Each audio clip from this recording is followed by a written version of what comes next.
અમારી વસાહત ઓઢવની અંદર ડિમોલિશનની કાર્યવાહી કરવામાં આવી ત્યારે આજે પ્રતિનિધિત્વ અહીં આવ્યું છે। આપણી સાથે માલધારી સેના નાગજીભાઈ જોડાયા છે। અમારા દુઃખમાં સહભાગી થવા કોંગ્રેસનું પ્રતિનિધિમંડળ આવ્યું છે તો ખૂબ આનંદ થયો કે કોંગ્રેસે મકાન આપ્યા હતા અને ભાજપે છીનવી લીધા છે અને આજે કોંગ્રેસના નેતાઓ અમારા દુઃખમાં સહભાગી થયા છે। અમે આભાર માનીએ છીએ કોંગ્રેસના નેતાઓનો। સાથે સાથે અમે ભાજપને કહેવા માગીએ છીએ કે તમે રાતોરાત આવું શું તમને વિચાર આવી ગયો કે એક દિવસની નોટિસમાં તમે 60 વર્ષ જૂના મકાનો તોડી નાખ્યા? શું આ લોકો નવા રહેવા આવ્યા હતા? આ લોકોએ કોઈ ગેરપ્રવૃત્તિ કરી હતી?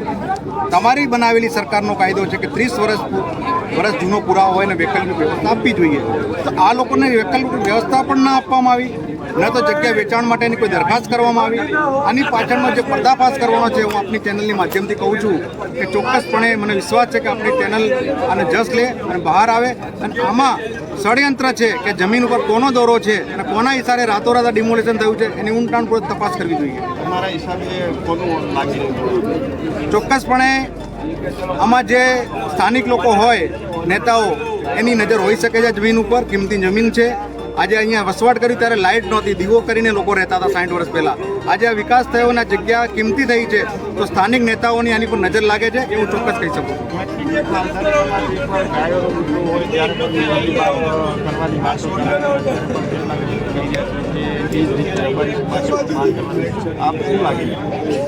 માલધારીઓનો જે વ્યવસાય છે પશુ આરે છે અને પશુ છે એ ગોચરથી સાથે સંકળાયેલું છે।